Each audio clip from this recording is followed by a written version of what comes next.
नमस्कार, मैं हूं करिश्मा श्रीवास्तव और आप देख रहे हैं INS न्यूज प्लस। खबरों की शुरुआत करें उससे पहले एक नजर हेडलाइंस पर। असम और बंगाल में होने वाले विधानसभा चुनाव को लेकर एक्शन में पीएम मोदी असम और बंगाल का दौरा कर जनता को दी सौगात। दीदी के गढ़ में जनसभा कर कहा बंगाल को टोला मुक्त और रोजगार युक्त बनाएंगे। मध्य प्रदेश के बाद पुडुचेरी में भी गिरी कांग्रेस की सरकार। फ्लोर टेस्ट से पहले अल्पमत में आने के बाद सीएम ने दिया इस्तीफा। राष्ट्रपति शासन लगने के लग रहे कयास। दिशा रवि को कोच ने एक और दिन की पुलिस कस्टडी में भेजा। पुलिस ने 5 दिन कस्टडी की थी मांग। अब दिशा के साथ शांतनु और निकिता को आमने सामने बिठाकर होगी पूछताछ।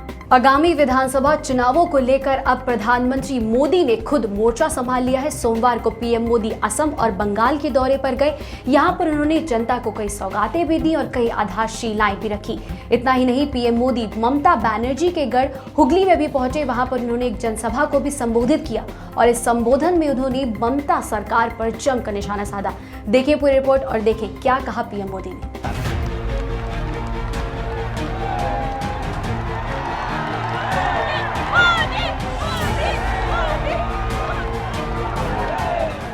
असम बंगाल में विधानसभा चुनाव को लेकर राजनीतिक पार्टियों की जनता को लुभाने की कवायद तेज होती जा रही है। इसी बीच पीएम ने भी कमर कस ली है। पीएम मोदी ने असम का दौरा कर उन्होंने कई विकास परियोजनाओं का उद्घाटन और शिलान्यास किया। इस दौरान पीएम मोदी ने कहा कि केंद्र और राज्य सरकार मिलकर असम के विकास में जुटी है। साथ ही कहा कि पहले की सरकारों ने असम के साथ सौतेला व्यवहार किया। केंद्र और असम सरकार मिलकर राज्य के संतुलित विकास में जुटी है और इस विकास का एक बड़ा आधार है असम का इंफ्रास्ट्रक्चर। साथियों, नॉर्थ बैंक में भरपूर सामर्थ्य होने के बावजूद पहले की सरकारों ने इस क्षेत्र के साथ सौतेला व्यवहार किया। यहां की कनेक्टिविटी हो, अस्पताल हो, शिक्षा के संस्थान हो, उद्योग हो, पहले की सरकारों की प्राथमिकता में नजर ही नहीं आ रहे थे।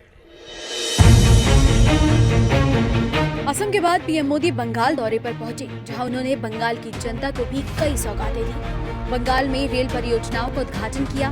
साथ ही कोलकाता मेट्रो के नोआपाड़ा से दक्षिणेश्वर तक हुए विस्तार को भी हरी झंडी दिखाई। वहीं सीएम ममता के गढ़ में पीएम ने जनसभा को संबोधित कर दीदी पर करारा हमला बोलते हुए कहा, जितनी भी सरकारें पश्चिम बंगाल में रही, उन्होंने इस ऐतिहासिक क्षेत्र को अपने ही हाल में छोड़ दिया। यहाँ के इंफ्रास्ट्रक्चर को, यहाँ की धरोहर को बेहाल होने दिया। अपने अपने देश में सही समय पर बड़ी संख्या में इंफ्रास्ट्रक्चर का निर्माण किया। आधुनिक हाईवे, आधुनिक रेलवे, आधुनिक एयरवे, इन देशों के आधुनिक इंफ्रास्ट्रक्चर ने इन देशों को आधुनिक बनाने में मदद की। वहां ये एक प्रकार से परिवर्तन का बहुत बड़ा कारण बना। हमारे देश में भी यही काम दशकों पहले होना चाहिए था, लेकिन हुआ नहीं। अब हमें देर नहीं करनी। हुगली में प्रधानमंत्री की रैली के पीछे कई वजह हैं। सबसे बड़ी वजह यह है कि हुगली में पिछले लोकसभा चुनाव में बीजेपी ने अच्छा प्रदर्शन किया था। 2019 के लोकसभा चुनाव में हुगली से बीजेपी की लॉकेट चटर्जी ने जीत दर्ज की थी। ऐसे में इस जीत को बरकरार रखने की कोशिश में पीएम मोदी ने हुगली में जनसभा की। वहीं 2 दिन बाद सीएम ममता भी हुगली में जनसभा करेंगे। ब्यूरो रिपोर्ट, खबर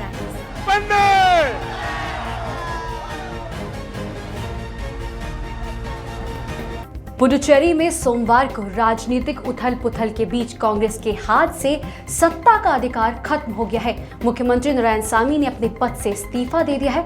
आज यहां पर विश्वास मत का परीक्षण होना था, लेकिन मुख्यमंत्री ने सदन से इसके पहले ही वॉकआउट कर दिया। देखिए पूरी रिपोर्ट।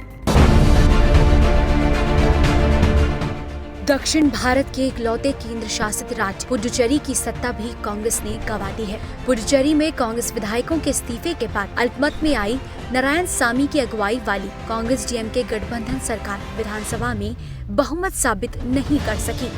सोमवार को स्पीकर ने ऐलान किया कि सरकार के पास बहुमत नहीं है और सदन की कार्यवाही को अनिश्चितकाल के लिए स्थगित कर दिया गया। ऐसे में वी नारायणसामी ने मुख्यमंत्री पद से इस्तीफा दे दिया है। बाद में नारायणसामी ने अपना इस्तीफा उपराज्यपाल तमिलिसई साउंडराजन को सौंप दिया।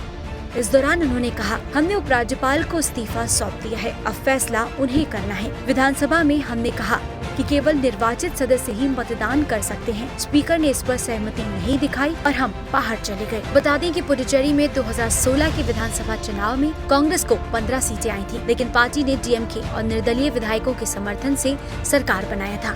लेकिन 5 साल के बाद कांग्रेस के एक कर विधायकों के इस्तीफे से पार्टी का सियासी समीकरण पूरी तरह गड़बड़ा गया और सरकार अल्पमत में आने के बाद गिर गई। इसके साथ ही कांग्रेस ने दक्षिण में अपनी एकमात्र सरकार खो दी। जैसे कि केंद्र शासित प्रदेश में विधानसभा चुनाव मई में होने वाले हैं, ऐसे में ये देखा जाना बाकी है कि उपराज्यपाल राष्ट्रपति शासन की सिफारिश करते हैं या एनआर कांग्रेस के नेतृत्व वाली विपक्षी गठबंधन को सरकार बनाने के लिए आमंत्रित करते हैं। ब्यूरो रिपोर्ट, खबर आई।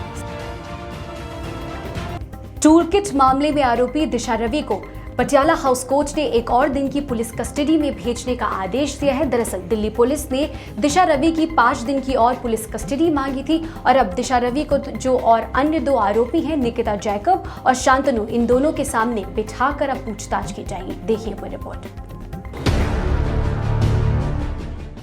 किसान आंदोलन से जुड़े टूलकिट मामले में सुनवाई जारी है। सोमवार को दिशा रवि की अदालत में पेशी हुई। दिल्ली पुलिस ने अदालत से दिशा रवि की रिमांड 5 दिन बढ़ाने की मांग की है। पटियाला हाउस कोर्ट ने दिल्ली पुलिस की अर्जी पर दिशा रवि को 1 दिन के लिए पुलिस हिरासत में भेजे जाने का फैसला सुनाया। दिशा रवि से दूसरे आरोपियों के सामने पूछताछ होगी। सोमवार को दिशा रवि के वकील ने अदालत में कहा कि मोबाइल में जो जानकारी थी वो पुलिस के पास भी है, इसलिए हमने हाई कोर्ट में अर्जी दाखिल की थी। वहीं दिल्ली पुलिस ने अदालत में बताया कि दिशा रवि ने सारे आरोप शांतनु निकिता पर डाल दिए हैं। ऐसे में वो उन तीनों को आमने सामने बैठाकर पूछताछ करना चाहते हैं। दिल्ली पुलिस की ओर से अदालत को जूम मीटिंग की जानकारी दी गई, जिसका संबंध टूलकिट बनाने और आगे बढ़ाने से है। बता दें कि सोमवार को ही टूलकिट मामले में आरोपी निकिता जैकब और शांतनु साइबर सेल पहुंचे। निकिता जैकब और शांतनु को दिल्ली पुलिस ने पूछताछ के लिए बुलाया है। पुलिस ने कोर्ट को बताया था कि दिशा रवि को निकिता जैकब और शांतनु के साथ आमने सामने बैठाकर पूछताछ करनी है। ब्यूरो रिपोर्ट, खबर INS।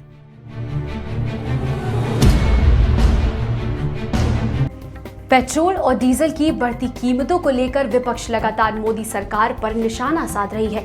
देश में अलग अलग जगहों पर प्रदर्शन किया जा रहा है। इसी बीच एक तस्वीर सामने आई है। ये तस्वीर है रॉबर्ट वाड्रा की।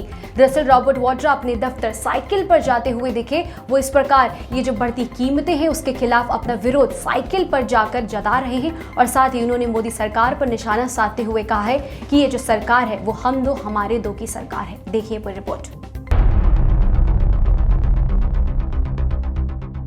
एक तरफ देश में पेट्रोल डीजल की कीमतों में बढ़त से सब लोग परेशान हैं, तो वहीं विपक्ष इस मुद्दे को लेकर सरकार को घेरने का एक भी मौका नहीं छोड़ रहा है।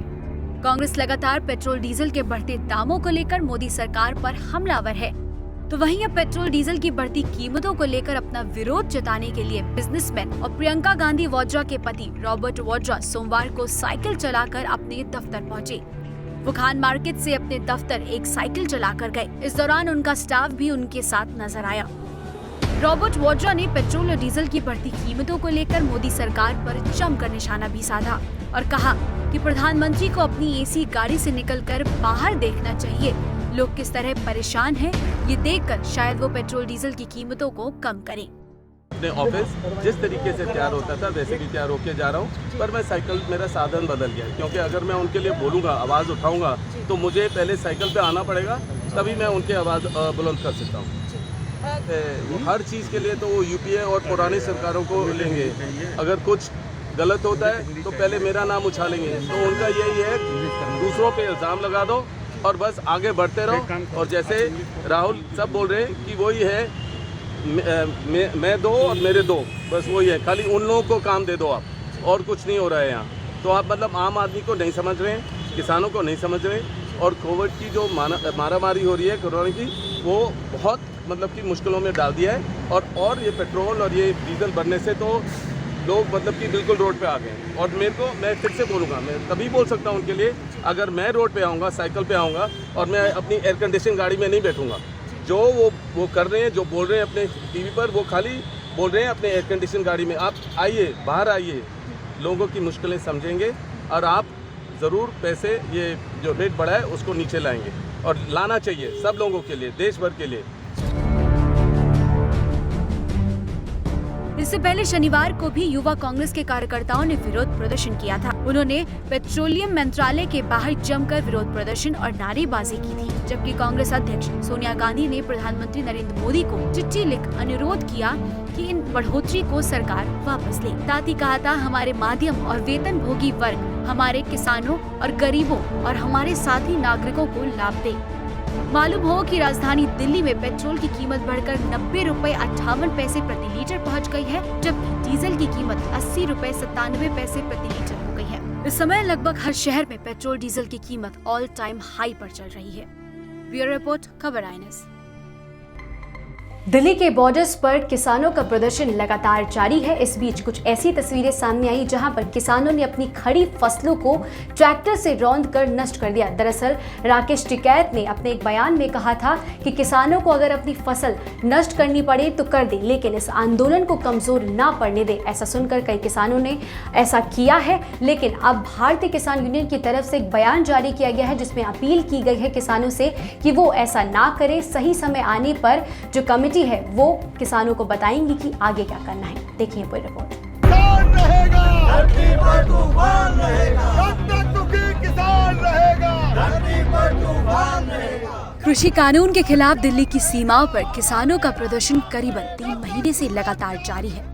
कृषि कानून के विरोध में बात अब इतनी आगे पहुंच चुकी है कि किसान अपनी फसलों को ही नष्ट करने लगे हैं। दरअसल भारतीय किसान यूनियन के राष्ट्रीय प्रवक्ता राकेश टिकैत द्वारा उत्तर प्रदेश के किसानों से आह्वान किया गया था कि वह आंदोलन में पहुंचने के लिए चाहे अपनी खड़ी फसल को नष्ट कर दें, लेकिन आंदोलन में जरूर पहुंचे। और राकेश टिकैत की अपील के बाद किसानों ने अपनी फसल को नष्ट करना शुरू कर दिया। तस्वीरों में साफ देखा जा सकता है कि खेतों में खड़ी फसलों को किसानों ने ट्रैक्टर से रौंदना शुरू कर दिया है। किसानों का कहना है कि न्यूनतम समर्थन मूल्य उन्हें नहीं मिलता है। आंदोलन में फसल को आड़े नहीं आने दिया जाएगा। भाई देख रहे होंगे, ये गेहूँ का खेत है हमारा, बढ़िया फसल खड़ी है, लेकिन इन्हें मैं आज जोत रहा हूँ। जोतने का कारण यही है कि ये जो 3 कृषि कानून जो आए हैं, इनके विरोध में मैं ये अपनी हरी भरी फसल जोत रहा हूँ। हम नहीं चाहते फालतू के जो है कानून हम पर थोपते जाए।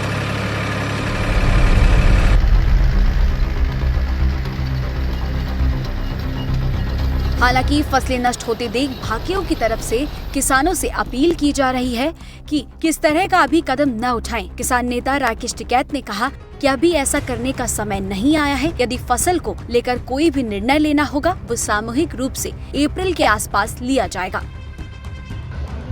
ये किसानों ने खुद कहा कि हम एक फसल की कुर्बानी भी देंगे आंदोलन में, अगर जरूरत पड़ी। उसकी अभी जरूरत नहीं पड़ी, वो टाइम आएगा अप्रैल के उसमें, जब अगर कटिंग होगी। अगर हम कटिंग को नहीं ठीक तरह से कर पाए तो उस टाइम पर आएगा। अभी किसान को इस तरह का वो ना करे, अभी कच्ची फसल है पूरी, अभी उसको फसल को आने दो। अभी वो कोई आड़े नहीं आ रही है, वो आएगी अप्रैल, 20 अप्रैल के बाद में। यानी आप कह रहे हैं कि पकी पकाई जो खेत होगा, जो होगा अभी तो उसको करने दो, अभी कोई जरूरत नहीं है इस चीज़ों की। और ना किसान इस उसमें अभी आए। जो किसान यहाँ पे रहेगा, एक कमेटी बनी है कि जो किसान यहाँ पे रहेगा उसकी फसल को गांव की कमेटी के लोग उसकी फसल को तैयार करवा कर कटिंग करवाएंगे। ठीक है, ये कराए, वहाँ के गांव के मजदूर करेंगे। हमको देनी होगी तो मजदूर को दे देंगे। नेशनल लॉस ना कर कोई भी करे, और कोई भी निर्णय होगा तो वो 20 अप्रैल के आसपास निर्णय लिया जाएगा इसका। नुकसान करने पे खेत में कोई भी इस तरह का काम ना करे अभी। ठीक है, हाँ, ये कंपटीशन नहीं कि भाई मैं करा उसने भी करा, उसने करा तो मैं करे। अभी कहाँ उसमें खेत में काम है फसल को। अभी तो जो कटिंग का टाइम आएगा वो 20 अप्रैल के बाद, 15 अप्रैल के बाद में आएगा। अभी हमारे पास में 1.5 महीना है, तो किसान अभी इस तरह का वो ना करे। अभी आंदोलन पे ध्यान दे, खेत पे ध्यान दे। कोई चीज़ आएगी तो सामूहिक निर्णय लेंगे फिर।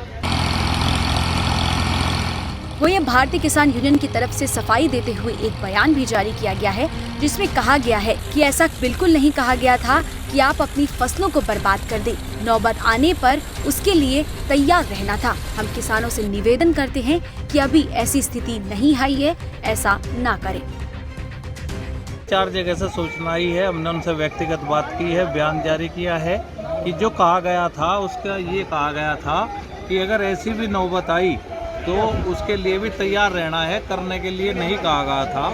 और हम अब भी निवेदन करते हैं कि अभी ऐसी कोई स्थिति नहीं है। आंदोलन की तमाम मतलब अभी पॉजिटिव स्थिति है, कोई भीड़ कम नहीं है, लोग आ रहे हैं। और ये तो अप्रैल के जाके बात थी कि अगर सरकार इतना दबाव बनाएगी कि भाई भीड़ की वजह से आंदोलन को हटाएगी या कुछ करेगी, तो उस समय की बात थी। किसानों से नम्र निवेदन है, विनती है, अपील है कि ऐसा कोई भी काम ना करें।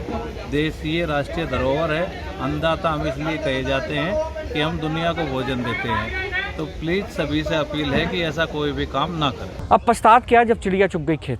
कृषि कानून के खिलाफ चल रहे आंदोलन पर यह मुहावरा सटीक बैठने लगा है।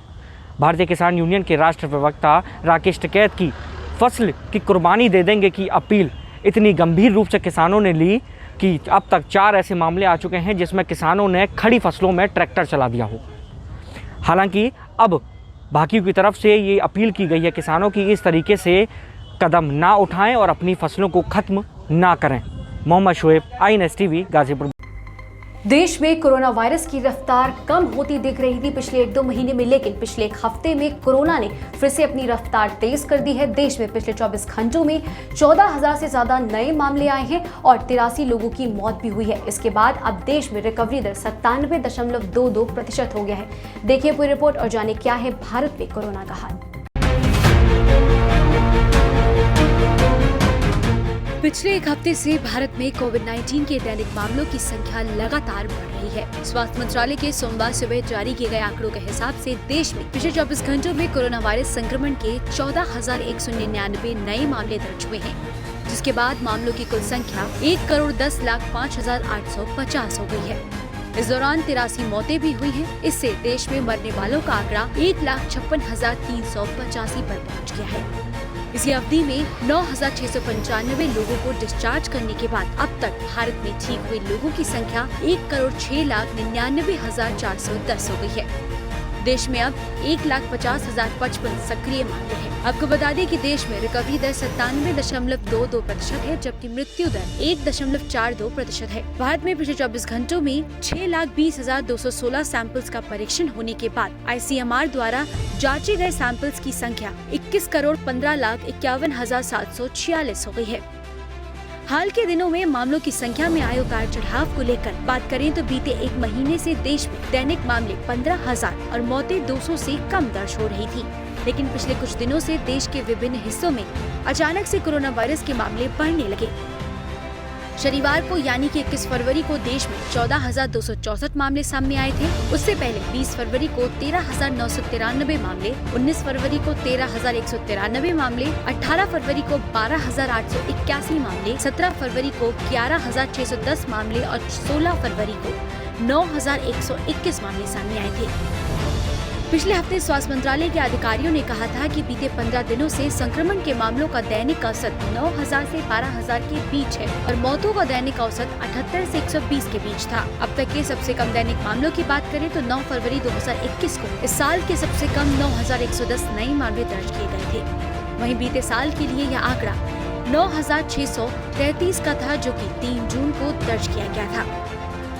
बहरहाल महामारी से लड़ने के लिए 16 जनवरी से शुरू किए गए टीकाकरण अभियान के तहत अब तक 1,11,16,854 से अधिक कोरोना वैक्सीन डोज भारत में दिए जा चुके हैं। ब्यूरो रिपोर्ट खबर। फिलहाल INS News Plus बुलेटिन में इतना ही। इजाजत दीजिए, नमस्कार।